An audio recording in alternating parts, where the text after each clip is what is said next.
E aí, pessoal? Bitcoin em alta de novo, hein? O que será que o futuro reserva para essa criptomoeda que vive nos holofotes? Pois é, todo mundo de olho, né? Tentando entender pra onde vai essa montanha-russa de preços. Hoje a gente vai mergulhar de cabeça nesse mundo. Isso. Vamos tentar entender os fatores que estão por trás dessa alta. Será que é só onda gatituar? Ou será que é só espuma? Para a gente navegar por esse mar de incertezas, vamos analisar alguns dados e opiniões de especialistas. A Valor Investing tem bastante coisa legal sobre isso. Acho que vai desvendar os mistérios do halving, hein? É um evento que pode ter um impacto gigante no preço do Bitcoin. Halving. Que nome complicado. Me explica isso direitinho. Imagina que a recompensa por minerar Bitcoin é como uma pizza gigante. A cada 4 anos, mais ou menos, essa pizza é cortada pela metade.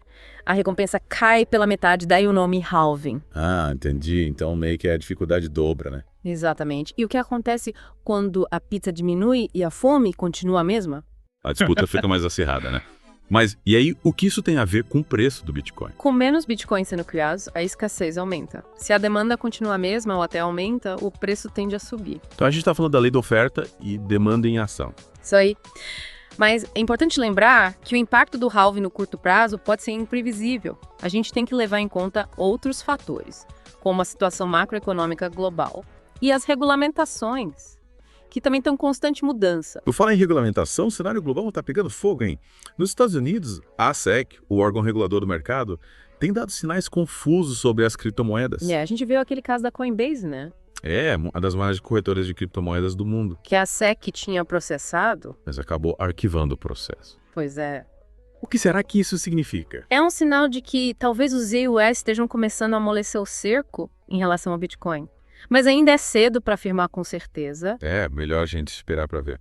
Enquanto isso, a Europa está seguindo em frente com a MiCA. Uma regulamentação específica para o mercado de criptoativos. A ideia é trazer mais clareza para o setor e atrair mais investidores institucionais. E aqui no Brasil, como a gente está lidando com essa questão? Estamos no jogo. Claro que estamos. A Lei 14.478 de 22 já está valendo. Que legal. Ela estabelece diretrizes para o mercado cripto e protege os investidores. É um passo importante para a legitimidade do setor no país. Parece que, apesar dos desafios, o mundo está caminhando para uma maior aceitação do Bitcoin e das criptomoedas. Mas e aí o mercado tradicional, como ele se relaciona com essa nova classe de ativos? Será que o Bitcoin está dançando conforme a música do mercado de ações? Boa pergunta. Apesar da alta recente, o Bitcoin tem demonstrado uma correlação menor com os índices de ações, como o S&P 500 e o Nasdaq. Interessante, né? Isso sugere que o mercado cripto está buscando seu próprio ritmo, sabe? Se tornando mais independente dos humores do mercado global. Então podemos dizer que o Bitcoin está criando o seu próprio caminho. Tipo, tô nem aí pro resto. E em certa medida, sim. Mas é preciso ter cautela. O Federal Reserve, o Banco Central do ZWA, pode pisar no freio da economia, né? A gente nunca sabe o que eles vão aprontar. Com um aperto monetário mais agressivo, aumentando as taxas de juros. E como essa friada brusca impacta o Bitcoin? Juros mais altos geralmente tornam os investimentos mais conservadores, tipo a renda fixa, mais atraentes em comparação a ativos de risco como as criptomoedas. Faz sentido. É um fator que os investidores precisam ficar de olho, afinal ninguém quer ser pego de surpresa numa curva, né? Ou seja, não podemos ignorar o que acontece no cenário macroeconômico global, né? Mesmo que o Bitcoin esteja mostrando uma certa independência. Exatamente. Mas agora, vamos falar de um assunto que tem animado o mercado, hein? Like qual? Adoção institucional. Será que o Bitcoin está virando o queridinho das grandes empresas? Tem gente graúda de olho no Bitcoin. A MicroStrategy, por exemplo, aquela gigante de software. Sei, calma. Continue investindo pesado em Bitcoin. Eles já acumularam mais de 140 mil Bitcoins. Caramba, é Bitcoin para dar e vender. O que representa quase 1% de todos os Bitcoins em circulação. Que estratégia ousada, né? É como se eles estivessem apostando alto no Bitcoin como um ativo estratégico para o futuro. Eles acreditam que o Bitcoin pode ser uma reserva de valor de longo prazo, protegendo o capital da empresa contra a inflação e a desvalorização das moedas fiduciárias. Essa ideia de usar o Bitcoin como um cofre digital está ganhando força entre algumas empresas. Faz sentido. É como se eles estivessem trocando parte do dinheiro tradicional por Bitcoin, buscando uma proteção extra. Mas, além da MicroStrategy, quem mais está entrando nessa onda? A Tesla também já investiu em Bitcoin no passado e até fundos de pensão, conhecidos por serem super conservadores, estão explorando formas de se expor a esse ativo digital. Parece que o Bitcoin está conquistando todo mundo. A tendência é que essa adoção institucional continue crescendo, especialmente se o Bitcoin for reconhecido como uma classe de ativo legítima pelos órgãos reguladores. Imagina o impacto que isso teria no mercado, né? Seria um marco para o Bitcoin. Mas agora me diz uma coisa. Essa história do Bitcoin ser o ouro digital é só papo de vendedor ou tem fundamento? Essa narrativa tem se fortalecido, sabe? Especialmente em um cenário de tanta incerteza econômica global. Muitos investidores enxergam o Bitcoin como uma proteção contra a inflação e a desvalorização das moedas fiduciárias, assim como o ouro. Faz sentido. O ouro sempre foi visto como um porto seguro em tempos de crise. E o Bitcoin, com sua escassez e descentralização, parece estar assumindo um papel similar no mundo digital. Exatamente. Essa ideia do Bitcoin como ouro digital se baseia na sua escassez. Afinal, só podem existir 21 milhões de Bitcoins. Isso a gente já sabe. E na sua descentralização, ou seja, o fato de não ser controlado por governos ou bancos centrais. É como se fosse um ativo livre, né? Sem amarras. Isso. E a crescente adoção por governos, fundos soberanos e instituições financeiras reforça essa percepção. É verdade. A gente vê cada vez mais players importantes incluindo o Bitcoin em seus portfólios. Mas a grande pergunta é, será que o Bitcoin vai realmente se tornar um porto seguro? Um ativo confiável para proteger o capital em tempos de crise? Ou vai continuar sendo um investimento especulativo, sujeito a altos e baixos? É a pergunta de $1 milhão. Ninguém tem bola de cristal para prever o futuro. É verdade. Mas o que a gente pode fazer é analisar os fatos, as tendências e tentar entender para onde o vento está soprando. É isso que a gente está fazendo aqui no The Deep Dive. A gente dá as informações, as ferramentas e você tira suas próprias conclusões. Mas antes de continuarmos nossa jornada pelo mundo do Bitcoin, que tal a gente fazer uma pausa para respirar fundo? Boa ideia. A gente já volta para desvendar mais mistérios do Bitcoin. Fica ligado. E aí, pronto para voltar para o mundo alucinante do Bitcoin? Preparadíssimo. A gente está falando sobre essa comparação do Bitcoin com ouro, né? O tal do ouro digital. Isso. Mas me explica uma coisa. O que faz do ouro um ativo tão cobiçado? Por que as pessoas dão tanto valor para um metal brilhante? Boa pergunta. O ouro é considerado um metal precioso, né? Ele é relativamente raro e ao longo da história ele tem sido usado como moeda reserva de valor. Civilizações antigas já usavam ouro, é um ativo que atravessa gerações. E o Bitcoin, com essa pegada moderna, digital, será que tem o que é preciso para ocupar o lugar do ouro? Olha, o Bitcoin tem algumas características que o colocam nesse páreo, viu? Assim como o ouro, a quantidade de bitcoins que pode ser criada é limitada. Só podem existir 21 milhões. A gente já falou sobre essa escassez, né? Essa escassez é um ponto importante. Faz sentido. Se tem pouco, o valor tende a subir, né? Exato. Mas e essa história de que o Bitcoin não é controlado por governos ou bancos centrais? Isso faz alguma diferença? Faz toda a diferença. Essa é a grande sacada do Bitcoin. A descentralização. Diferente do ouro, que pode ser confiscado ou manipulado por governos, o Bitcoin não pertence a nenhuma instituição ou país. Ele opera em uma rede global e descentralizada, o que o torna mais resistente à censura e à manipulação. É como se fosse um ativo livre, sem amarras. Caramba, essa característica do Bitcoin é realmente poderosa. Mas, pensando como investidora, essa volatilidade toda me deixa um pouco apreensiva, né? O preço do Bitcoin oscila tanto. Será que ele é realmente confiável como reserva de valor? Entendo a sua preocupação. Realmente, a volatilidade do Bitcoin é um desafio. É um ativo que pode subir e descer de forma brusca em curtos períodos de tempo, que o torna um investimento mais arriscado que o ouro, pelo menos por enquanto. Mas e no longo prazo? Oi. Será que essa montanha-russa tende a se acalmar? A expectativa é que sim. À medida que o mercado amadurece, a regulamentação se torna mais clara e a adoção institucional aumenta, a tendência é que o Bitcoin se torne um ativo mais estável. Então a gente precisa ter paciência e observar como o mercado se comporta nos próximos anos. Tá, exatamente. É um jogo de paciência e estratégia. Mas, falando em adoção institucional, a gente viu que empresas como a MicroStrategy e a Tesla já estão investindo em Bitcoin. Mas será que essa onda vai chegar nos governos também? Será que um dia a gente vai pagar impostos em Bitcoin? Nossa, seria uma revolução, né? Imagina o governo aceitando Bitcoin. Mas, falando sério, o que os governos estão achando dessa ascensão do Bitcoin? Alguns países, como El Salvador, já adotaram o Bitcoin como moeda legal. Eles foram pioneiros. E outros governos estão de olho explorando a possibilidade de criar suas próprias moedas digitais, as chamadas CBDCs. CBDCs? Que nome complicado. Central Bank Digital Currencies, ou moedas digitais de Banco Central em bom português. Entendi. E qual a diferença entre as CBDCs e o Bitcoin? São a mesma coisa? Não são a mesma coisa. As CBDCs são moedas digitais emitidas e controladas por bancos centrais, enquanto o Bitcoin é uma criptomoeda descentralizada, ou seja, ninguém manda nele.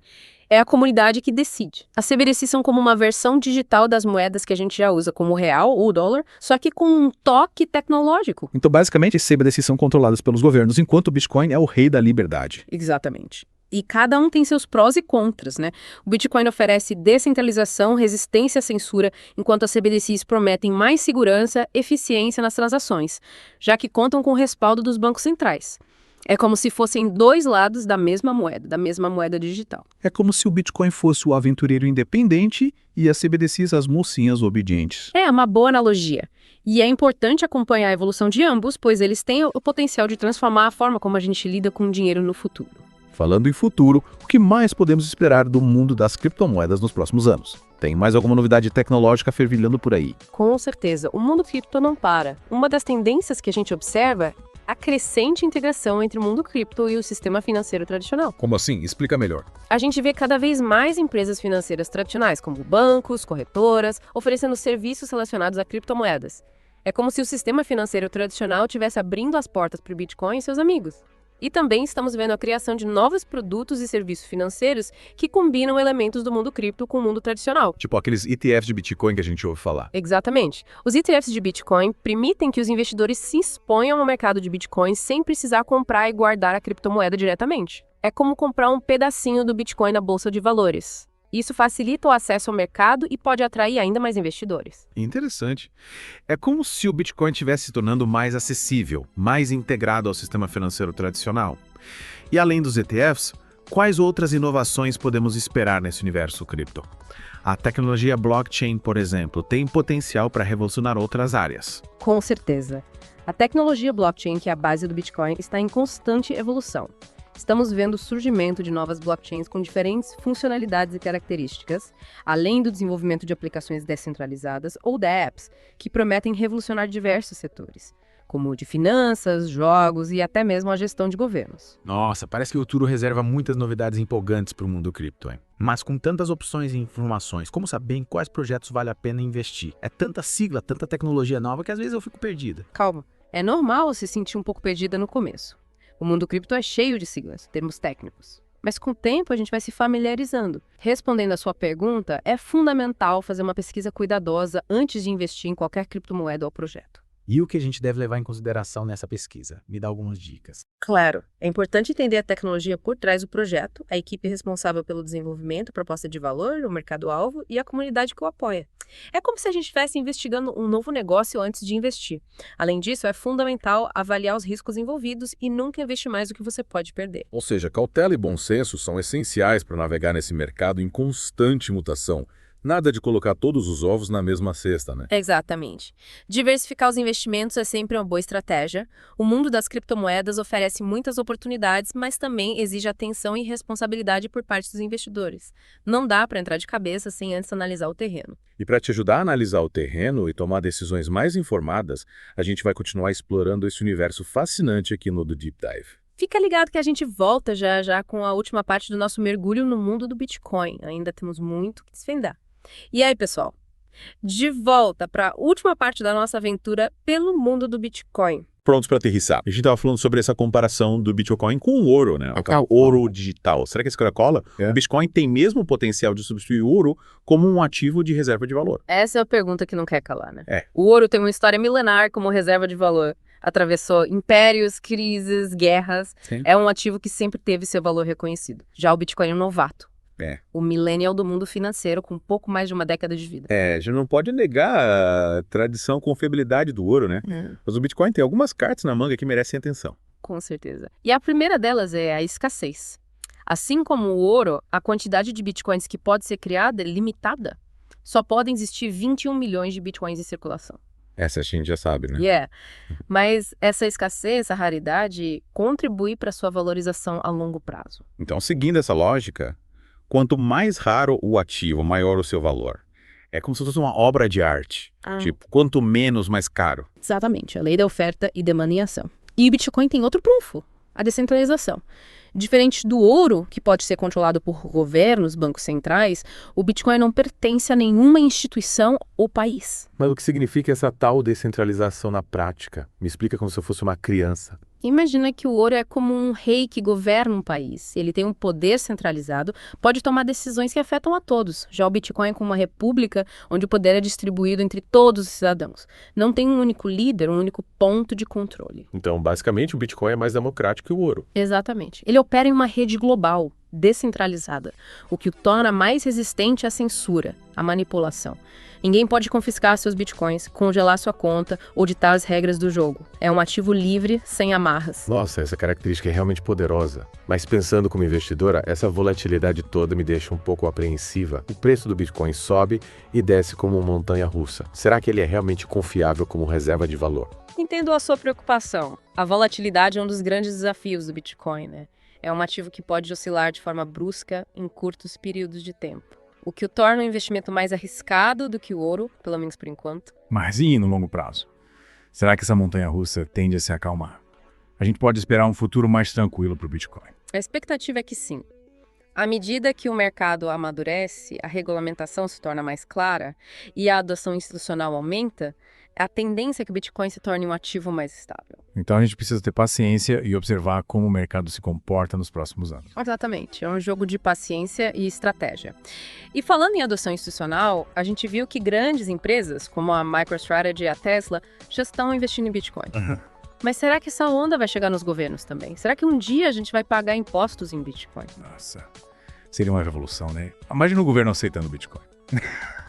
Mas, falando sério, qual o papel dos governos nesse novo cenário do Bitcoin como ouro digital? Alguns países, como El Salvador, já adotaram o Bitcoin como moeda legal. Eles foram pioneiros. E outros governos estão explorando a possibilidade de criar suas próprias moedas digitais, as chamadas CBDCs, Central Bank Digital Currencies, ou moedas digitais de Banco Central. Ah, entendi. E qual a diferença entre a CBDCs e o Bitcoin? São a mesma coisa? Não são a mesma coisa. As CBDCs são moedas digitais emitidas, controladas por bancos centrais, enquanto o Bitcoin é uma criptomoeda descentralizada. Ninguém controla o Bitcoin, é a comunidade que decide. As CBDCs são como uma versão digital das moedas que a gente já usa, com o real ou o dólar, só que com um toque tecnológico. Então, basicamente, as CBDCs são controladas pelos governos, enquanto o Bitcoin é o rei da liberdade. Exatamente. E cada um tem seus prós e contras, né? O Bitcoin oferece descentralização, resistência à censura, enquanto as CBDCs prometem mais segurança e eficiência nas transações. Já que contam com o respaldo dos bancos centrais, é como se fossem dois lados da mesma moeda digital. É como se o Bitcoin fosse o aventureiro independente e as CBDCs as mocinhas obedientes. É uma boa analogia. E é importante acompanhar a evolução de ambos, pois eles têm o potencial de transformar a forma como a gente lida com dinheiro no futuro. Falando em futuro, que tal a gente finalizar nossa conversa com uma pitada de mistério? O que você acha que vai acontecer com o Bitcoin nos próximos anos? Ah, se eu tivesse uma bola de cristal, seria mais fácil responder, né? O futuro do Bitcoin é incerto, mas sem dúvida é uma história fascinante de acompanhar. Será que ele vai se tornar um novo ouro digital, um ativo confiável para proteger o capital em tempos de crise? Ou será que ele vai continuar sendo um investimento especulativo, sujeito a altos e baixos? Só o tempo dirá. E aí, pessoal, o que vocês acham? O Bitcoin vai brilhar mais que o ouro ou vai se pagar com o tempo? A gente te deu as informações, as ferramentas, agora a decisão é sua. Mas lembre-se, invista com responsabilidade, faça sua própria pesquisa e nunca coloque todos os seus ovos na mesma cesta. Diversificar é a chave para um futuro financeiro mais tranquilo. E para te ajudar a se manter informado sobre todas as novidades desse universo em constante evolução, continue ligado no The Deep Dive. A gente volta em breve com mais mergulhos profundos no mundo das finanças e da tecnologia. Até a próxima. Fique ligado.